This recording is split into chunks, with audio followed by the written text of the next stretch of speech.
Bonjour et bienvenue sur le podcast Explore Japon, le podcast qui explore le Japon sous toutes ses coutures. Des conseils voyage, de la culture ou bien de la vie de tous les jours en passant par l'apprentissage du japonais, partons ensemble une fois par semaine pour ce magnifique pays qu'est le Japon.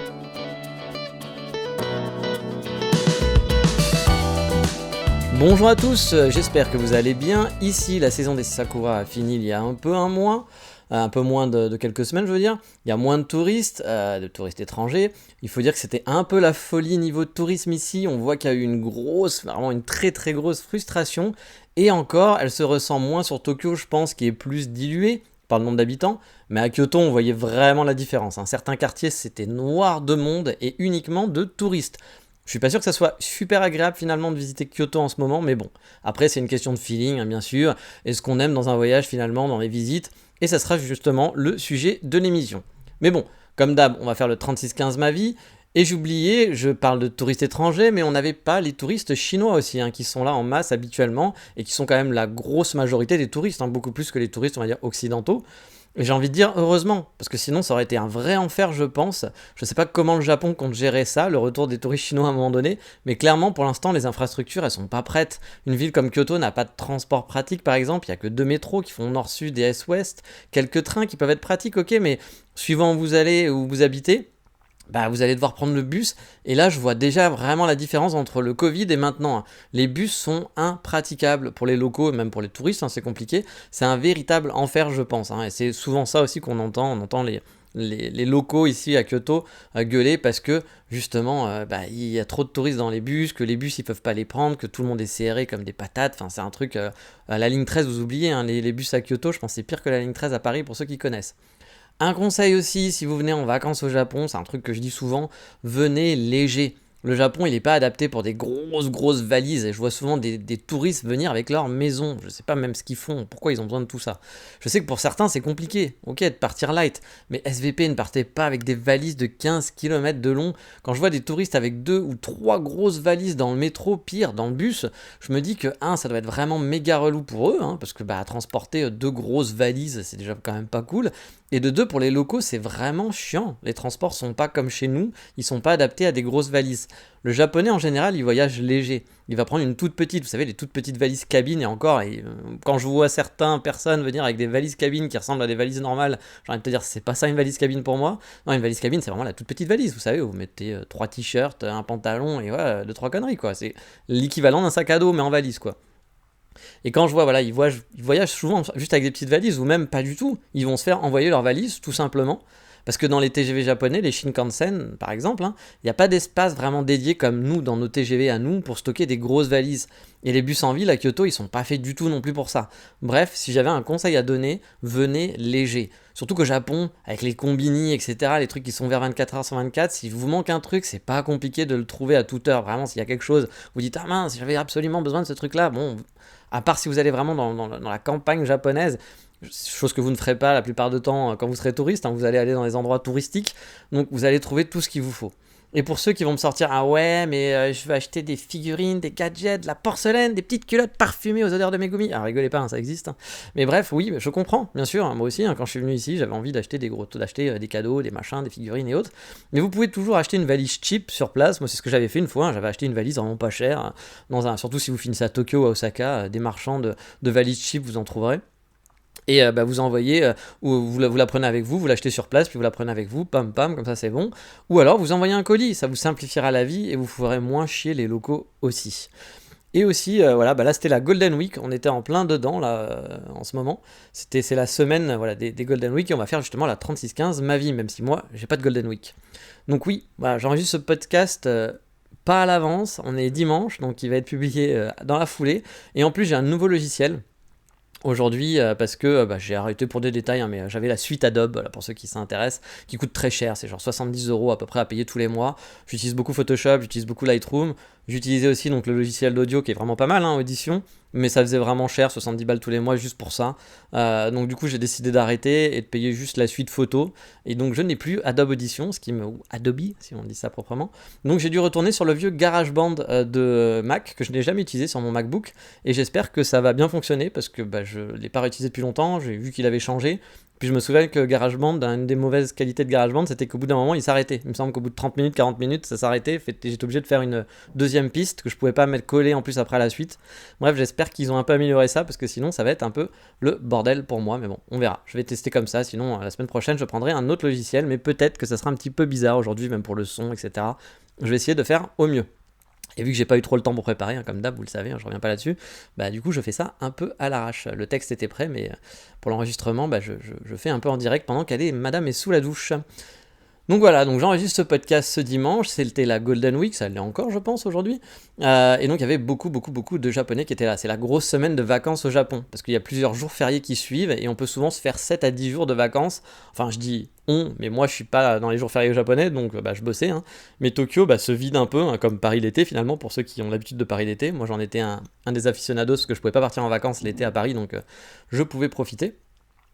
Et puis les prix qui étaient déjà très hauts des hôtels explosent encore plus souvent pendant la Golden Week. Cependant sur Kyoto on vit pas trop au ralenti, vu que c'est une destination touristique qui est prisée par les Japonais. La plupart des cafés, etc., des restaurants restent ouverts, même s'il faut quand même regarder un peu son calendrier puis les comptes Instagram, car certaines boutiques vont fermer un jour ou deux pendant cette semaine. Côté balade, c'était calme pour moi car il a fait un temps un peu de merde on va dire pendant les week-ends, ça fait 2 week-ends de suite voire 3 qui pleut vraiment et qui fait pas beau. Mais on a déjà eu des gros jours à 29 degrés et je m'attends vraiment au pire pour cet été. Et là je dois dire qu'hier soir c'était la première soirée où je suis eu un peu chaud au lit, j'ai commencé à avoir un petit peu chaud, à un peu enlever la couette parce que ça commençait à être un petit peu chaud, je pense qu'il y a l'humidité qui s'est un peu mélangée. Même s'il fait pas encore trop chaud, ça reste très très viable, mais c'est vrai que c'est la première nuit où je me suis dit tiens je vais commencer à enlever la couette un peu pendant la nuit. Il y a aussi les masques. Oui, les masques tombent de plus en plus dans les rues, même s'il y a beaucoup de gens encore qui le portent. On voit de plus en plus de Japonais, sur Kyoto en tout cas, l'enlever. Les staffs aussi, dans les établissements, il y a encore du boulot, mais ça arrive petit à petit. Ça va prendre du temps, de toute façon. Je suis même surpris finalement qu'il y ait une accélération ces dernières semaines depuis l'arrivée des touristes. Puis vous savez, il y a aussi la règle comme quoi on n'était plus obligé de le porter à l'intérieur, parce que c'est pas juste les touristes. Ils se sont dit, il y a des touristes, maintenant on fait ce qu'on veut. Bon, c'est pas comme ça, mais je pense que les deux cumulés ont fait parce que les touristes ne portaient pas le masque, on va dire à 50-50 en gros. Même quand il fallait le porter, 50% le portaient, 50% le portaient pas. Encore une fois, je suis pas en train de bâcher le touriste, c'est juste que voilà. Il y a des gens qui s'en foutent, les Japonais sont beaucoup plus disciplinés, puis nous on l'est beaucoup moins. Donc voilà, il y a des gens qui étaient plus respectueux des règles du pays, puis d'autres qu'on avait rien à foutre, pour avoir discuté déjà avec des gens qui travaillent dans le tourisme, moi ça m'avait beaucoup choqué cette conversation, avec quelqu'un qui m'avait dit ah oui moi je respecte vraiment les règles, c'est hyper important pour moi, blablabla, etc. Mais quand elles sont bêtes, moi je m'en fous, je le fais pas. Donc en parlant du masque, j'ai envie de te dire, oui, mais ça reste une règle, donc tu respectes pas les règles. Dis pas que tu respectes les règles si tu dis, oui, mais quand moi je trouve ça bête, oui, mais on s'en fout, toi, c'est pas toi qui fais la règle, donc j'avais trouvé ça idiot. Mais les gens qui travaillaient dans le tourisme, de toute façon, étaient plutôt pro ne portez pas les masques, ne portez pas les masques. Moi, on me mettait un peu dans la catégorie des gens qui disaient il faut porter le masque, alors que pas du tout. Mais c'est juste que moi, je vis au Japon, comme je vous l'ai déjà dit. On peut trouver ça bête, j'ai pas de souci avec ça, mais moi, je m'adapte aux gens. Les gens, ils sont comme ça. C'est bête ou pas, oui. Moi, personnellement, effectivement, porter le masque dehors quand il y a personne, je trouvais pas l'intérêt. Même à l'intérieur, c'est idiot parce que vous les voyez à l'intérieur, ils enlèvent le masque quand ils mangent, ils vont toucher les verres de tout le monde, etc. Puis après, on le remet dès qu'on a fini de manger. Bon, on va pas être protégé par rapport à ça. Bien sûr que c'est totalement bête. Mais c'est la règle veut ça, les gens font ça, le groupe a décidé que c'était comme ça. Bon, on suit les règles, voilà. C'est pas moi qui vais dire oui, mais parce que c'est bête, alors je vais faire autrement. Oui, alors si je devais tous les trucs bêtes qu'on devait changer, je pense que. Déjà, si je devais faire un truc avec tous les trucs bêtes, je pense que je prendrais une arme puis je tuerais plein de gens, ce qui serait pas bien, voilà. Donc heureusement, c'est pas moi qui fais les règles, voilà. Et moi, je suis bêtement les règles, voilà. Je suis quelqu'un de bête, tant pis. Mais moi, je trouve que le Japon marche pour ça, je vous l'ai déjà expliqué. Donc voilà, mais là, mine de rien, ça suit, les gens commencent à l'enlever, sur Kyoto en tout cas. J'étais vraiment surpris, parce que je pensais que ça allait prendre beaucoup plus de temps que ça, même parce que, on le sait, il se devait déjà, c'était pas obligatoire de le porter dehors, et tout le monde le portait dehors, donc depuis longtemps, donc je pensais que ça allait prendre du temps, puis là finalement je sais pas si la chaleur, l'arrivée des touristes qui fait qu'il y a plein de gens sans masque, ils ont commencé à se dire allez on y va aussi, parce qu'encore une fois il faut pas croire que les Japonais ils avaient peur et qu'ils voulaient que le masque pour se protéger et tout, il y en a comme ça, comme chez nous en France, enfin pas comme partout, mais c'est juste encore une fois le groupe, c'est le groupe qui avait décidé là on devait le mettre le masque, et puis les premiers qui vont l'enlever ils sortaient du groupe, donc ils étaient mal vus, puis toi t'avais peut-être envie de l'enlever mais t'allais pas le faire parce que t'allais sortir du groupe, donc c'est bête bien sûr. Mais c'est comme ça que ça marche. Puis il y a aussi des gens qui portent le masque parce que c'est pratique, voilà, on peut, comme on l'a déjà dit, on peut se cacher. Puis là il y avait le kofun, donc les allergies, donc beaucoup de gens portaient le masque à cause des allergies. Et puis là il y avait des gens qui portaient, comme je vous l'ai dit, pour le maquillage, ou d'autres qui s'étaient habitués aussi à porter le masque, etc. C'est vrai que c'est une habitude, moi j'ai pris l'habitude aussi, j'ai commencé à l'enlever personnellement, dans la rue et même dans les comment ça s'appelle, dans les bâtiments, parce que dans la rue, je le portais encore il y a encore 2 mois, hein, je portais le masque dans la rue. Et c'est vrai que parfois, quand je rentre dans des endroits ou quand je vais dans des endroits où il y a beaucoup de gens, où il y a beaucoup de gens qui ont le masque, bah, je vais remettre mon masque, c'est une habitude. Voilà, je vais le remettre en me disant, bah, c'est pareil, c'est par respect des autres, je ne sais pas ce que les autres pensent. Moi, je suis pas en train de me rouler par terre en me disant, j'arrive pas à respirer, j'arrive pas à respirer. Peut-être des gens qui ont vraiment ce problème, hein, mais bon, moi j'ai pas ce problème. Donc du coup, bah, je le mets, ça me dérange pas, voilà. Après, voilà, c'est vrai que c'est mieux sans.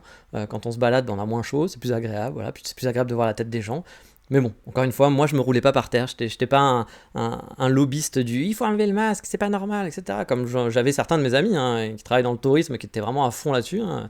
C'était très difficile de discuter avec eux, même de façon, on va dire, un peu intelligible, ce qui était dommage, je trouvais, mais bon, bah, c'est comme ça.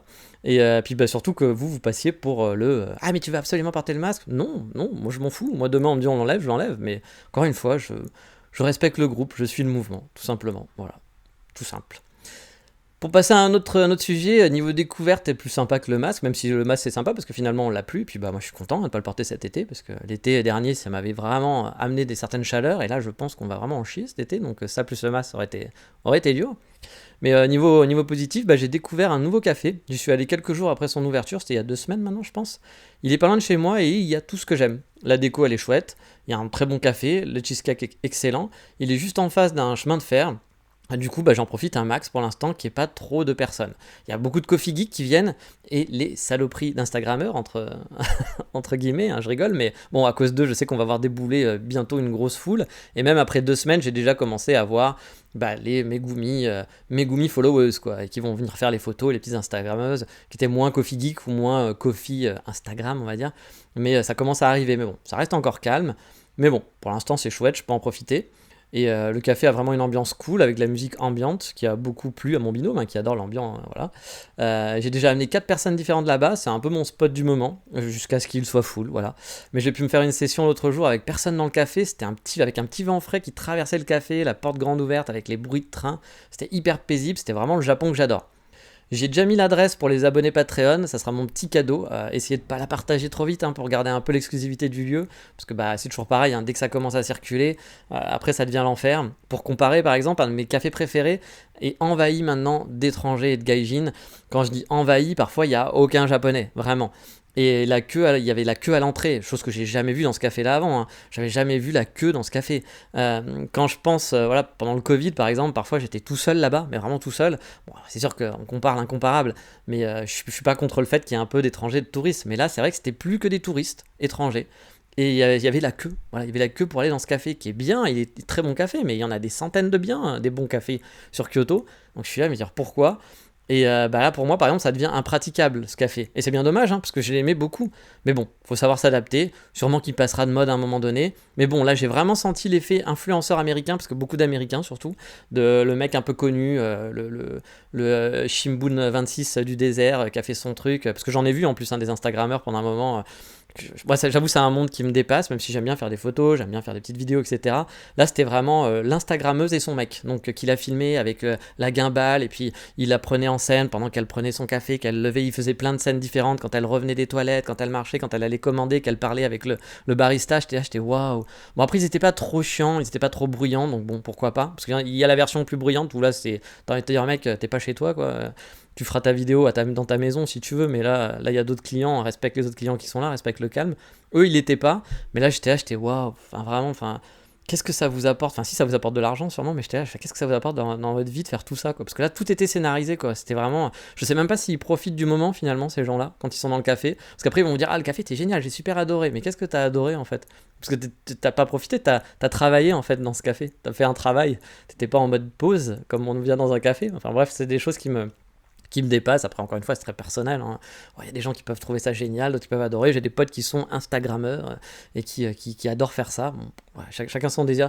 Moi, encore une fois, tant qu'on dérange pas trop les autres, ces gens-là, par exemple, ça m'avait assez halluciné de voir ça. Parce que là, c'était vraiment genre limite professionnel. Mais ils étaient pas dérangeants avec les autres gens, donc ça allait.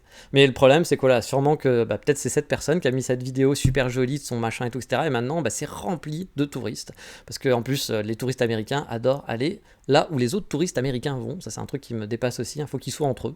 Je comprends pas. C'est une philosophie de vie qui me dépasse aussi un petit peu, mais pourquoi pas. Et justement, à ce propos, il y a mon binôme qui a vu et lu un article qui disait que les Français étaient du genre à pas vouloir se mélanger. Bah, les touristes, hein, j'entends. Quand ils étaient au Japon. Quand je dis pas se mélanger, c'est-à-dire pas faire des trucs avec d'autres touristes. Alors que les anglo-saxons ont un besoin vraiment d'être en groupe. Et c'est vrai que j'ai pu le remarquer assez souvent. Les anglo-saxons sont souvent dans des lieux où il y a d'autres anglo-saxons. Par exemple, plus il y a un américain dans un bar ou un café, plus les gens ils vont aller dans ce resto et ce café. Et à choisir entre un resto un peu typique où il n'y a que des japonais et un resto où il va y avoir 15 américains dedans, qui restera un resto japonais, hein, servi par des japonais, etc., ils vont aller dans le resto où il n'y a que des américains. Plutôt que d'aller dans le resto où il n'y a que des japonais, où il n'y a pas d'américains. Nous, je pense qu'en règle générale, on va se dire, attends, je vais aller dans l'endroit où il n'y a pas trop d'étrangers, où c'est plus local, quoi. Et c'est vrai que les Américains, ils sont pas trop comme ça. Alors, bien sûr, on généralise, hein, c'est pas le cas de tous les Américains, etc., on met toujours les petites pincettes, hein. Mais... j'ai toujours trouvé ça un peu étrange, cette non-adaptation à une langue différente, je pense que ça doit être ça. Je sais pas bien, je suis pas bien sûr, hein, comme d'hab, bien sûr, je généralise, mais j'ai l'impression que c'est parce qu'il y a un problème de langue et qu'ils ont peur, parce qu'ils savent pas, ils ont l'impression qu'il y a que l'anglais dans la vie, même qu'on les voit, hein, quand ils vont commander, ils parlent en anglais direct à quelqu'un, puis même si la personne comprend pas, ils continuent, puis ils ont du mal à comprendre que la personne en face va pas te comprendre. J'ai l'impression qu'ils ont vraiment pas ils n'arrivent pas à capter qu'il y a d'autres personnes qui parlent une autre langue. Voilà, c'est très étrange. Et du coup, ils préfèrent aller dans des endroits où ils vont trouver ça super d'être qu'entre américains ou entre anglophones, avec le barista qui va parler un peu ou qui parlera japonais. Ils auront l'impression d'être en local. Alors que moi, personnellement, si je vais dans un café ou dans un resto où il n'y a que des Américains ou que des Français, par exemple, il n'y a que des Français. Par exemple, Chatty Chatty est le bon exemple. J'adore Chatty Chatty, mais je n'aimais pas aller à Chatty Chatty, le burger, je vous en ai déjà parlé sur Tokyo, parce qu'il y avait que des Français tout le temps. Et du coup, moi, je trouvais pas ça agréable. Je viens en vacances au Japon, ou même quand je vivais ici, de me dire, je n'en trouve dans un endroit où il y a que des Français. Ou alors si j'avais envie d'aller dans un truc, le club des Français au Japon. Bon, là oui, j'aurais été content de voir des Français. Mais là, c'était pas le cas. Et quand vous rentrez dans un lieu où il y a que des gens d'un même pays et de votre pays, alors que vous êtes à l'étranger, je sais pas, moi ça me parle pas, mais encore une fois on est tous différents, il y a des gens qui vont dire mais moi je préfère, je trouve ça plus sympa, ça me permet de discuter, je comprends aussi, mais c'est vrai que c'est quand même un truc qui me dépasse un petit peu, ce côté-là, et c'est vrai que les Français souvent sont moins comme ça que les Anglo-Saxons, parce que j'ai vu cette impression, et là je parle pas des gens forcément qui habitent, mais je parle vraiment en touriste. Et bon, sinon, les semaines précédentes, mon calendrier était vraiment bien rempli entre mon binôme, les touristes que je devais voir. J'ai aussi vu Mathieu de Tokyo Visit, hein, que je vous conseille aussi, hein, si un jour vous cherchez un guide sur Tokyo, c'est un mec qui est vraiment super. Moi, ça fait toujours plaisir de voir tous ces gens-là, parce que ça faisait longtemps que j'avais pas vu des Français puis des amis. Et là, le mois de mai, par contre, devrait être un peu plus calme pour moi. Je vais pouvoir avancer un peu sur différents projets, j'espère, doucement, mais sûrement. Mais en parlant de projet, j'aimerais pour ma deuxième année aussi, car oui, mine de rien, je vais bientôt finir mes 1 an depuis mon retour au Japon, c'était fin mai dernier. Bref, j'aimerais me faire plus de balades cette année, car je suis un peu la frustration principale de cette année passée, mais ça j'en parlerai peut-être dans un petit épisode bilan, après 1 an de vie au Japon sur mes 3 ans de visa. Bon, ça fait plus d'1 an que je vis au Japon, hein, vous le savez, j'ai déjà vécu avant, mais depuis mon retour, on va dire, comment je perçois le Japon par rapport à avant, comment s'est passé cette année, puis voilà, faire un petit bilan, j'aime bien faire des bilans.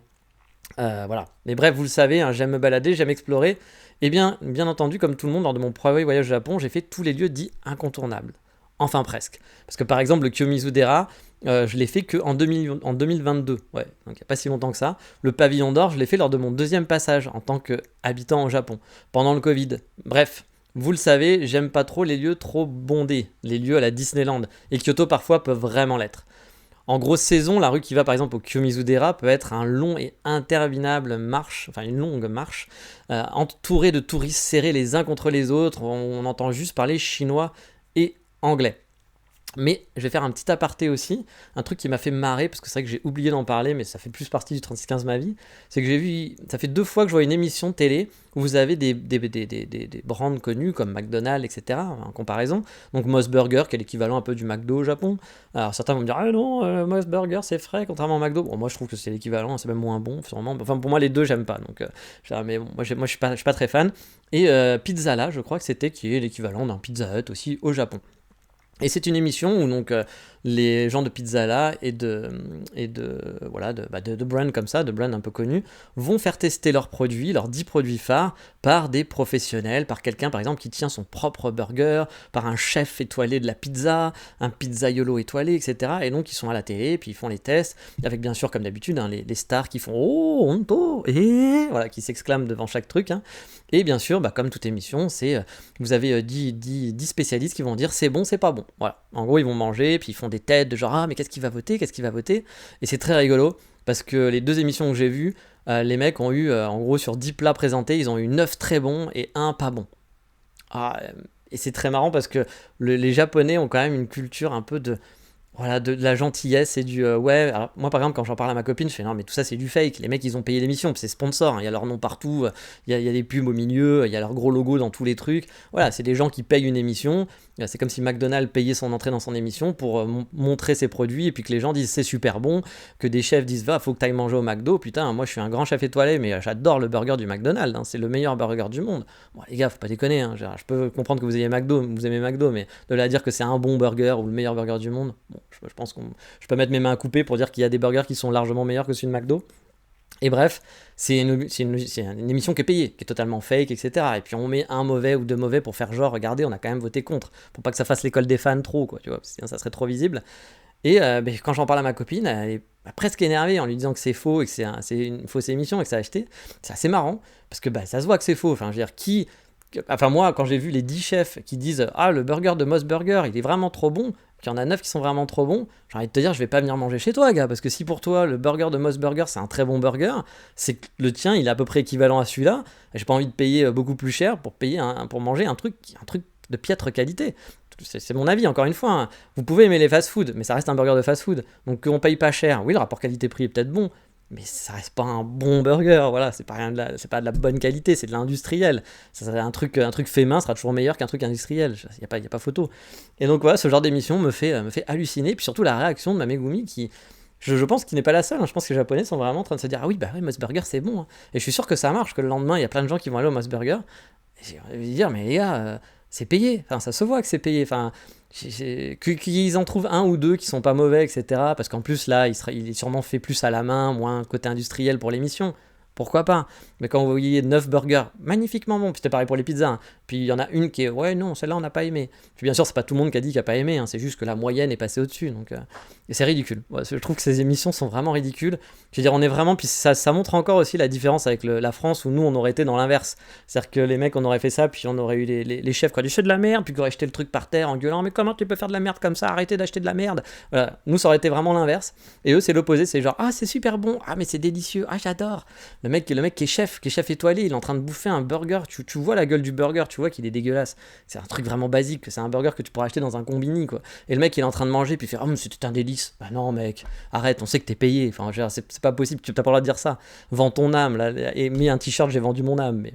Enfin bref, ça m'a fait marrer, mais ce qui me fait marrer, c'est surtout que derrière, c'est cette culture de ne pas dire c'est pas bon. Par exemple, je vous en avais parlé, mais j'avais demandé à ma copine, est-ce que vous dites parfois c'est pas bon dans une émission? Est-ce que dans toutes les émissions de bouffe, à un moment donné, il y en a un qui fait ah non, c'est pas génial? Parce que là, dès qu'il mange quelque chose, c'est le meilleur truc que j'ai mangé de ma vie, pour le moindre chose. Mais du coup, c'est tellement fake. Enfin, on peut pas les croire, mais ça marche, parce que le Japon marche comme ça, donc bon, bah voilà, c'est comme ça, on fait avec. Mais c'est vrai que c'est surprenant. Bah, c'est très surprenant ce manque de mini-objectivité, même à la télé, où parfois la télé peut être un peu décalée. Voilà, quand on voit, ils ont beaucoup de gens gays, ils ont beaucoup de trans, etc.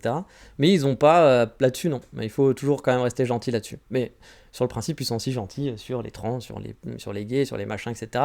Contrairement à la société japonaise qui est peut-être un peu plus dure là-dessus.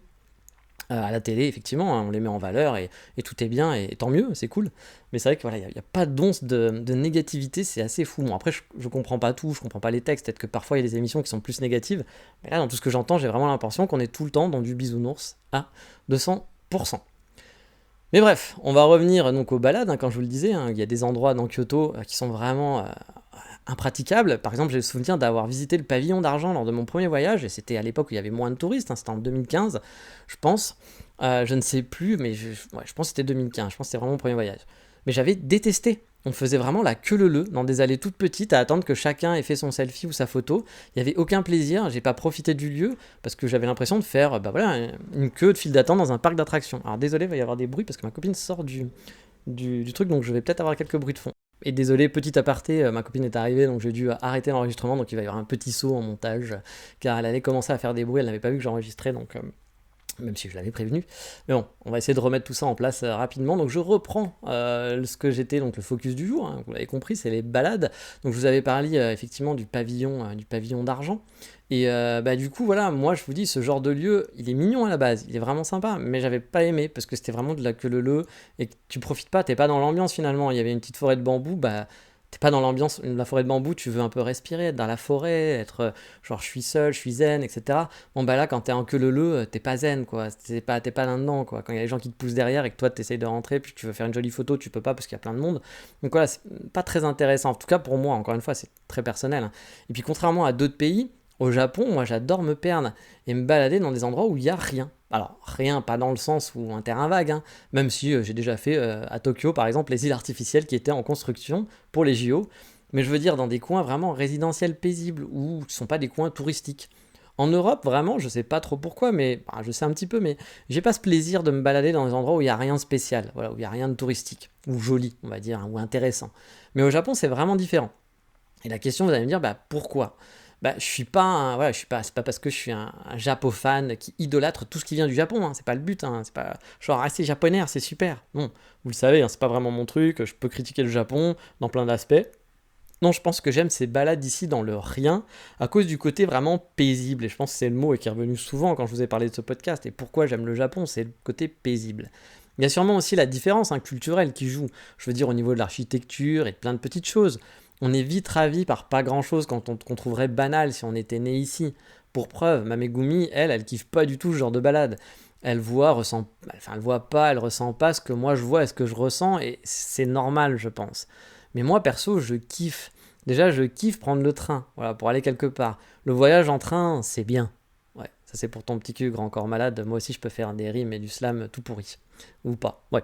Mais bref, j'aime prendre le train, c'est là aussi paisible. Voilà, paisible, je pense c'est le mot qui revient le plus souvent, c'est sécure, on s'y sent bien, il n'y a rien de bien compliqué. Même pour un mec comme moi qui parle pas la langue, on s'y retrouve facilement quand on prend un train local, et c'est cool, c'est vraiment cool, c'est tranquille. Par exemple, le train qui fait Osaka-Wakayama, pour moi c'était un petit plaisir. Ma copine pensait que je faisais un effort pour venir, ce qui était le cas, hein, dans le sens où il y a plein de week-ends que j'ai cramé, où j'aurais pu me balader, hein, des week-ends où j'aurais pu me balader, voir les Momiji, etc. J'ai pas vu les Momiji quasiment, enfin j'en ai pas vu même cette année. Mais le trajet en lui-même, moi, il me plaisait bien. J'aime observer les Japonais dans le train, regarder par la fenêtre les paysages, qui encore une fois ne sont pas waouh, mais qui me font sentir à la maison et qui me font sentir cette paisibilité, ce petit côté, on est tranquille, quoi. Puis dans des lieux un peu inaka, ou les villes, enfin les inaka c'est la campagne donc, ou les petites villes où il n'y a pas grand chose, moi je trouve toujours de quoi faire. Bon, j'aime photographier, du coup ça me donne aussi une occupation sûrement. Pendant mes balades, avant quand je faisais pas de photos, j'aimais pas me balader, puis quand j'ai découvert la photo, j'ai beaucoup plus aimé me balader, même en Europe. Sûrement que voilà, si j'aimais pas photographier, je me ferais un peu plus chier, je pense, en balade. Mais en même temps, j'ai même commencé à kiffer la photographie à cause du Japon. Donc l'un dans l'autre, je pense que c'est quand même lié. Même s'il n'y a pas de wow effect, j'aime voir les Japonais, j'aime les observer. J'aime me perdre dans des environnements justement un petit peu perdus où il se passe rien. Voilà, dans le calme par exemple d'un quartier très résidentiel. Et puis il y a toujours quelque chose, je trouve, d'extraordinaire et puis de sympa, un bon feeling à voir. Encore une fois, en France, c'est sûrement pareil, hein, mais vu que je suis né en France, je ressens sûrement moins ça qu'au Japon. Puis la force du Japon, toujours et encore, je le dis et je vais le répéter beaucoup dans ce podcast, c'est la paisibilité pour moi. Ici, je peux me balader partout sans réfléchir. Je n'ai pas à me demander si ce RER va craindre un peu, s'il y a un mec un peu louche qui fait du bruit, qui va s'asseoir à côté de moi, tiens, qu'est-ce qui va se passer? Je ne vais pas me poser la question si c'est un quartier mal famé, ou même à le ressentir finalement. À Strasbourg, ça m'est déjà arrivé de me balader et de me retrouver parfois dans des quartiers en plein centre, hein, où je faisais quand même attention, où j'étais un peu sur mes gardes, au cas où. Il n'y avait rien de super dangereux, mais tu sens que t'es pas à l'aise. Ici, ça m'arrive jamais. Et quand je dis jamais, c'est jamais. Par exemple, comme mon binôme est revenu, on a fait une balade en mode pas de touriste. On a fait une forêt de bambou qui peut avoir son wow effect quand même, mais on est allé aussi dans la vraie Inaka, la campagne où il n'y a rien à part des gens qui habitent dans des petites maisons à droite à gauche parsemées. Et perso, j'ai beaucoup aimé la balade. Elle serait difficile à vendre pour quelqu'un, j'aurais beaucoup du mal, même pour ma copine, j'aurais du mal à lui vendre le parcours en lui disant tiens on va se balader là-bas, parce qu'elle se fera chier, elle me dira mais qu'est-ce qu'on vient foutre ici? C'est pas un parcours touristique, c'est des vieilles maisons japonaises, des chemins qui serpentent, des mini nationales avec rien autour, des champs à perte de vue. Et pourtant, lors de cette balade, on a pu s'émerveiller devant un attroupement de Megumi qui allait faire signer des photos dédicacées par Juicy Boys Band Revolution 75. Bon, c'est pas le vrai nom, mais on leur a inventé une histoire avec mon pote parce qu'on savait pas vraiment qui c'était, mais c'était vraiment un attroupement. On a pu regarder tous ces Megumi très bien apprêtés, regarder leur comportement, courir faire la queue, de 7 à 77 ans, tout style, avec des styles vraiment venus, des filles super bien apprêtées, des gothiques Lolita, il y en avait vraiment pour tout le monde, quoi, pour signer des photos de leur Juicy préféré, jusqu'au prochain, bien sûr, parce que ça changera forcément. Bref, on s'est émerveillé aussi devant un match de foot de gamins avec les parents assis sur des chaises pliantes et parasols sur une petite colline qui surplombait le terrain. Voilà. Donc ils étaient tous alignés en dessous des arbres pendant que les mini Juichi se donnaient tant bien que mal à essayer de marquer un but qui n'arriva jamais. On s'est arrêté sur un petit chemin de terre entre deux champs derrière un grillage parce qu'au fond il y avait une école avec des étudiants qui faisaient un entraînement de kendo. On a tenté de prendre une bonne photo qui n'arriva à elle non plus jamais, comme le but des petites Juichi. On a traversé des forêts de bambou un peu délabrées, qui sont pas du tout des forêts de bambou touristiques, qui sont même dégueulasses, avec des grosses araignées, croisé de belles vieilles demeures et d'autres vieilles demeures totalement délabrées aussi, abandonnées. On a refait le monde, comparé la France et le Japon, apprécié ces petits riens qui font que le Japon est si paisible finalement. On a croisé aussi un mini-temple au bord d'une route. Quand je dis mini, c'est vraiment un temple pour mini-pouce, qui est le long d'une courbe de route. On a traîné dans un cimetière sur une colline, vraiment au milieu de nulle part, rempli de magnifiques sakuras qui étaient encore en fleurs, alors que la plupart des sakuras étaient sur la fin. On a observé dans le train des gens, on a regardé les gorges qu'on a traversées, on a vu une station pareille au milieu de nulle part sur un pont qui dessert je ne sais quoi, peut-être une station pour les suicidaires, peut-être, je ne sais pas. On a croisé des quartiers HLM vieux, en mauvais état, là où en France, vous vous baladerez pas, mais où ici on sent presque le bon vivre. Je dis presque, parce qu'il y a quand même de la pauvreté, mais c'est pas pareil que chez nous. Perso, moi j'aime tous ces petits riens qui font que le Japon sont le Japon en fait, et font pourquoi j'aime le Japon. La paisibilité, je le dis, la douceur de vivre, qui sont les raisons franchement numéro 1 de pourquoi j'aime vivre ici. Et ça, je le trouve pas au Kiyomizu-dera, je le trouve pas au Pavillon d'Or, mais je le trouve dans des quartiers résidentiels où il n'y a rien à faire. Sur Tokyo, c'est pareil. J'aime traîner à Shibuya, par exemple, mais je kiffe encore plus traîner dans les quartiers résidentiels de Shibuya. Parce que souvent, on me dit « Ah, Shibuya, c'est trop de monde et tout ». Quand je le dis toujours, marche 10 minutes. Tu marches 10 minutes à Shibuya, tu t'éloignes du centre, tu vas tomber dans un quartier résidentiel. De bourgeois, on est d'accord. Mais ça reste un quartier résidentiel. J'adore aussi l'ouest, par exemple, de Tokyo. Marcher au milieu de nulle part à la recherche d'un coffee shop, trouver une coulée verte et m'engouffrer dedans, puis me détourner dans un petit chemin sinueux entre plusieurs maisons, m'arrêter dans un petit parc pour enfants qui est tout petit sur une petite colline, un peu délabré lui aussi, mais dans un truc résidentiel où il y a un gamin qui est en train de jouer sur une balançoire, où il y a des petits couples de jeunes qui sont sur un banc, ou un petit vieux qui est assis. Bref, tu kiffes le moment paisible au Japon et c'est ça que j'adore. Puis on est loin de l'agitation, ça fait du bien pour se recentrer finalement, pour kiffer tout simplement la vie. Moi je suis un gars de la ville pourtant, j'aime la ville, j'aime les grosses villes où il y a du monde, des gens, quand il y a beaucoup de gens, il y a plein de choses à faire, à voir, où ça bouge tout le temps, mais j'aime aussi le côté tranquille. Et c'est pour ça finalement que Tokyo pour moi c'est vraiment la ville parfaite, malgré son agitation, c'est facile de se balader dans des coins calmes et c'est toujours un truc que je conseille si vous restez un peu sur Tokyo. Bref, ne vous dites pas, je vous dis pas qu'en tant que nouveau touriste, c'est la première fois que vous venez au Japon, de faire ça. Parce qu'il y a énormément de choses à voir au Japon et que souvent vous êtes là pour 2 semaines, donc vous n'allez pas avoir le temps. Mais si vous revenez, ou si vous restez par exemple 1 mois, prenez le temps de vous écarter un peu des wow effects, des trucs qui sont écrits dans les guides que les influenceurs vous ont parlé, pour vivre un peu le Japon paisible. Faites-vous une après-midi, vous allez vous perdre dans un quartier résidentiel. Faites comme moi c'est le café, mais ça peut être autre chose. Moi je trouve un café qui me plaît bien, que j'en ai entendu parler, qui est dans un coin paumé. J'en trouve un au début, j'en trouve un à la fin, je vous l'ai déjà dit, puis après je me balade de ce point A à ce point B. Si vous c'est le thé, si c'est les gâteaux, c'est les mochis, si c'est les boutiques de fringues, je sais pas, essayez de faire ça comme ça, vous pouvez peut-être être, ou même peut-être que c'est rien, peut-être que juste la balade vous plaira. Mais moi c'est toujours un truc que je trouve bien. Pendant 2 semaines, vous pouvez pas, mais si vous restez plus ou si vous revenez, faites-le parce que vous allez découvrir vraiment ce que c'est le Japon. Voilà, ce que c'est, moi en tout cas, ce que j'aime au Japon, ce côté vraiment paisible. Même si ne me faites pas dire ce que j'ai pas dit. J'aime aller à Shibuya, j'aime les quartiers aussi touristiques, il y a des très beaux endroits. Le Kiyomizu-dera, c'est très joli, le Temple d'Or, c'est très joli. Mais voilà, ça va être un autre Japon à kiffer, puis c'est finalement le Japon un peu plus de tous les jours. Le Japon paisible de tous les jours finalement.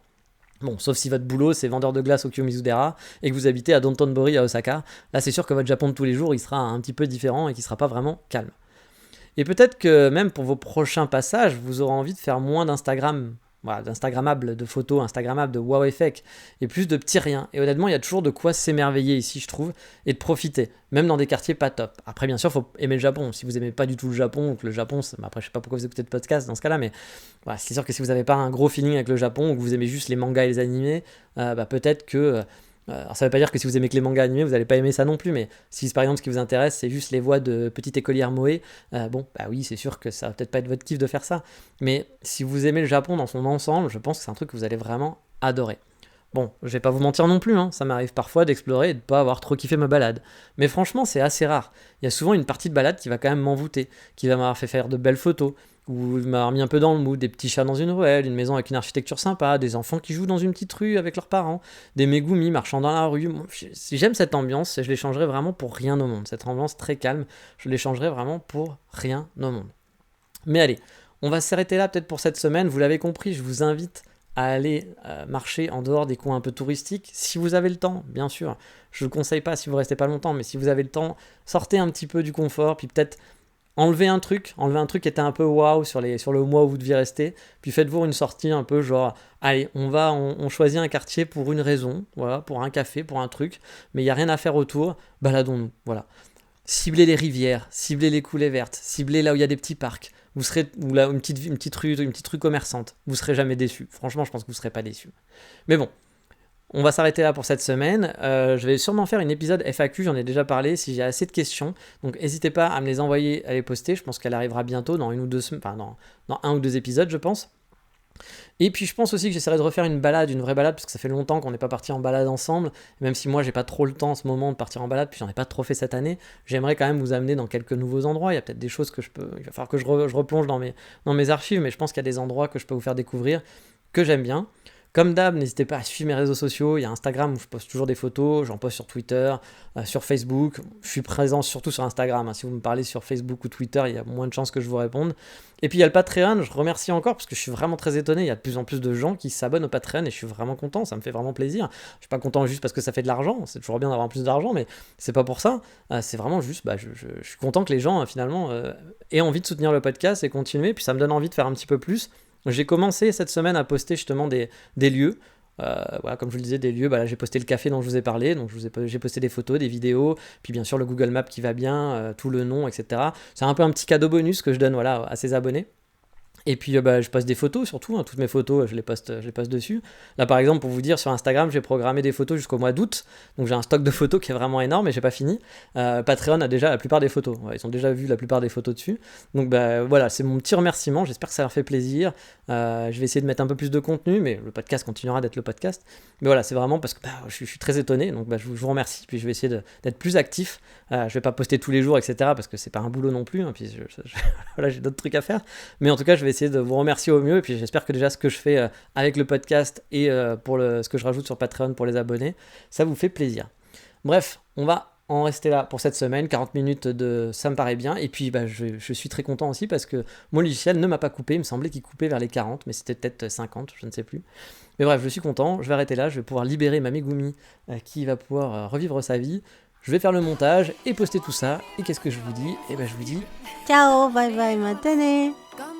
辛かったけど一番最悪な彼氏が考えてみたらずっと毎日頑張れ頑張れって言ってて好きじゃなかったんだけど一番人間の本当はそういう思いだそれ言われたんだ突き抜くベースグラスにリップなびく髪どこで踏み外した熱いギター踊るワンピース悪口はもうやめた週末の雨に持て余した体また求めてること不意に響いた電話に戸惑うから目を閉じるもう泣かないきらりきらめく夜